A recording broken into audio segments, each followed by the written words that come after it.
Think of all the things Dak's gotten. He got an owner that spends money. I mean, look at how the Cowboys offensive line is paid. Good hell, he pays everybody. He got the biggest brand, a state with no state income tax. He's had a top 2 to 3 offensive line every year, a top 1 or 2 running back in the league, always better than average weapons. He went into Jason Garrett, an offensive-minded coach, as the league was becoming more offensive. He got stability in the franchise. Jones family's been there forever. Stephen, Jerry, Charlotte. Jason Garrett was, almost a member of the family. He got stability, an owner with money, an unbelievable brand, the best offensive line in football. He got the best running back or second best running back in football. He's had better than average weapons. He got an old Jason Witten, an older Des Bryant, but now he's got a young Amari Cooper. He got Randall Cobb last year, Michael Gallup. Now they drafted him another receiver, CeeDee Lamb. You don't get everything. And the Cowboys didn't offer him a poor deal. They offered him 33 to 35 for 5 years, $100 million guaranteed. They didn't lowball him. That's to me a little more than he deserves or has earned. You don't get Michael Jordan's the greatest basketball player in the history of the world. He got a cheap owner and a petty GM. And it took him years to finally get Phil Jackson as a coach. He ran through coaches. LeBron James is probably the first or second best basketball player in the history of the planet. Now he's got a team that I don't think has great ownership or a great front office. Cleveland didn't have a great owner. He's run through some really average coaches. And when he finally got to Miami, where you got Pat Riley and Dwayne Wade and Chris Bosh, Dwayne Wade was older and out of his prime. And the league's got a salary cap. You can't get every player you want. Guys got to take pay cuts to get there. He got Ray Allen. He was past his prime. He got Shane Battier. He was past his prime. He got Mike Miller. He was past his prime. He got Udonis Haslem. He's past his prime. And that's LeBron and Michael Jordan. You don't get everything. The Cowboys made a real offer here.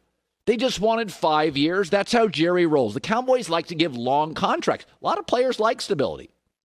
Tyron Smith's got like a 10-year deal. A lot of players take less. Patrick Mahomes, I'll take less money. Give me more stability. It's like a baseball contract. You don't get those in the NFL. But Jerry's one of the owners that'll give you extra years. But Dak wanted everything. Give me a break on this. James Slater reported yesterday that Dak made a last-ditch effort. Dak and the agent made a last-ditch, last-hour effort. What does that tell you?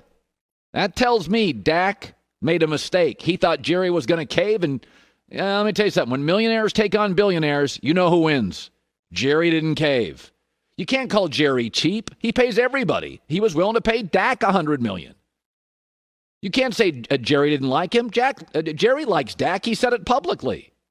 May not like his agent, but you don't get everything. Aaron Rodgers doesn't get an owner or a defense. Look at the Seattle's offense. Russell Wilson doesn't get support offensively. It's almost antagonistic. Brady's taken pay cuts. He never has great weapons. He had great weapons for about 2 years. For about 2 years, he had Randy Moss and Welker, and that unraveled. Nobody gets everything. Even Mahomes. That defense wasn't very good when he first got to Kansas City. Played good at the end of last year. But they're paying he and Chris Jones. He's not going to get everything. They're not going to be able to re-sign every offensive lineman. They're not going to be able to get every pass rusher on the market. And he's not getting every penny. This to me, Dak made a mistake. If you go to Dak's 4 years in the NFL, if you line the stats up, he is a good B to B plus quarterback. When did he struggle? Year 2.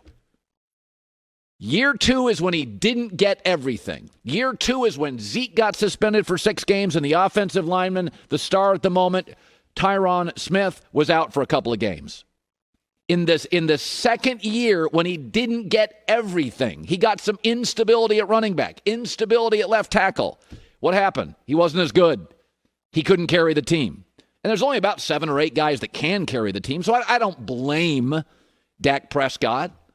I also don't blame Dak Prescott for thinking he's a little better than he is. I think he's a B to a B plus quarterback. He probably thinks he's an A, but I'm not going to blame him for that because I think I'm better than my bosses do. Everybody thinks they're better. You think you're a better husband. Your wife thinks she's a better wife. We all think we're a little better than we are. Every actor thinks they're deserving to be Tom Hanks or Denzel.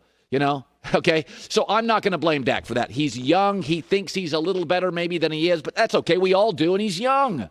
And by the way, I like that confidence. He's a gamer. I like him. But he's trying to get, man, you go look at the stars in America. I mean, Obama becomes president. He can't get anything through. Mitch McConnell.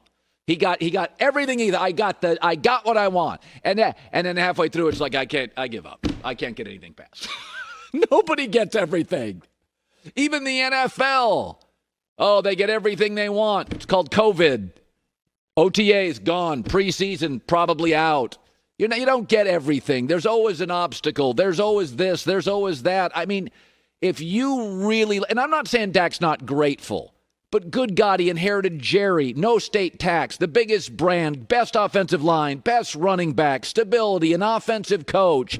Good God, he's had Dez, and he's had Witten, and he had Randall Cobb, and he had Cole Beasley, a good slot receiver. And now he's got this emerging star in Michael Gallup, and then he has Amari Cooper. I mean, a lot of people were surprised they paid for Amari Cooper. People were like, whoa, whoa, whoa. That's paying a lot for Amari Cooper. Damn, Jerry paid it. And he had $100 million on the table here. But he wanted 5 years, and Dak wanted 4. Come on, man, you're trying to thread the needle. Well, Dak's won a lot of games and didn't get paid a lot. This is not Kirk Cousins in Washington. He got a lousy offer from Washington. A poorly run franchise, by the way. Washington's general manager didn't even know the name of Kirk Cousins. He called him Kurt instead of Kirk. They butchered the GM didn't even respect his name.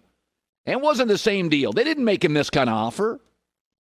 They didn't give him this kind of respect. Dak's been respected. He's gotten great support all the way down the line. And finally, here comes the day. And according to Jane Slater, he came rushing back in the end. And they're like, listen, man, we don't have time to get this thing done. This is on Dak. This is on Dak. Nobody gets everything. Michael Jordan didn't. Howard Stern didn't. Oprah didn't. LeBron doesn't. You don't get everything. Taking 4 instead of 5 made a ton of sense. Instead of worrying about, hey, I want to get back into the market sooner. How about just do a Mahomes and say, yeah, I'm going to take a little less, but I like the stability. I mean, Dak is a 4th-round quarterback. I mean, $100 million guaranteed, and with the biggest brand, you know how many commercials Dak's going to get? I mean, if Mike McCarthy and Dak work, and there's likelihood they may work, it may click. Dak's going to make so much money. He's going to be on so many billboards and so many vitamin waters and so many nutrient drinks, and he'll be on face of a shoe company. And I think this is on Dak. Hi, everybody. Thanks for watching. Subscribe here to get the latest from the show. Also, be sure to check out more of the best clips from The Herd or go watch a few segments from other shows on FS1.